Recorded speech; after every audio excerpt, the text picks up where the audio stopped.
அவள் காட்டில் நடந்து செல்லும்போது அவள் காலடியில் இலைகள் துளிர்க்கும் சத்தம் மட்டுமே அமைதியைக் கலைத்தது. மரங்கள் அவளுக்கு மேலே உயர்ந்தன, அவற்றின் கிளைகள் பச்சை நிற விதானத்தில் ஒன்றாக ஒட்டிக்கொண்டன. காட்டுப்பூக்களுக்கு மத்தியில் அவர்களது காதல் மலர்ந்திருந்த இடத்தில்தான் அவனை அவள் சந்தித்தாள். ஆனால் இப்போது அவர்கள் ஒன்றாக இருந்த காலத்தின் நினைவுகள் துரோகத்தின் கசப்பான சுவையால் கரைபட்டுள்ளன. அவளை என்றென்றும் நேசிப்பதாகவும் தடிமனாகவும் மெல்லியதாகவும் அவள் பக்கத்தில் நிற்பதாக அவர் உறுதியளித்தார். ஆனால் இறுதியில் அவர் அவளை இன்னொருவருக்கு விட்டுச் செல்வதைத் தேர்ந்தெடுத்தார். அவர்களின் காதல் எந்த தடையையும் சமாளிக்கும் அளவுக்கு வலிமையானது என்று அவள் நினைத்தாள். ஆனால் அவள் தவறாகிவிட்டாள். அவன் துரோகத்தின் வலி இன்னும் நீடித்தது, அவள் இதயத்தில் ஒரு நிலையான வலி.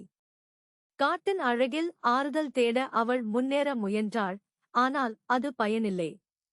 மரங்கள் அவன் பெயரை கிசுகிசுப்பது போல் தோன்றியது, காற்று அவர்களின் சிரிப்பின் எதிரொலியை சுமந்து சென்றது.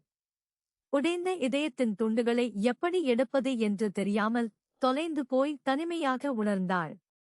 ஆனால் அவள் நடந்து செல்ல காடு அவள் மீது மந்திரம் செய்ய ஆரம்பித்தது. சூரியன் மரங்களுக்குள் வடிந்து தரையில் படர்ந்த நிழல்களைப் போட்டது. தூரத்தில் ஒரு நீரோடையின் சத்தம், அதன் மென்மையான மெல்லிசை அவள் ஆன்மாவை அமைதிப்படுத்தியது.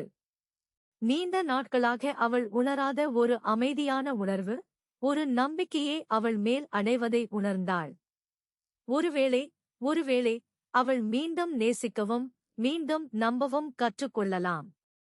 காடுகளின் அழகால் சூழப்பட்ட அவள் அங்கே நின்றபோது அவள் வெட்டப்பட்ட ஒரு மரம் என்பதை உணர்ந்தாள். ஆனால் இப்போது மீண்டும் வளர்ந்து வருகிறது. இந்த நேரத்தில் அவளுடைய வேர்கள் வலுவாக இருந்தன.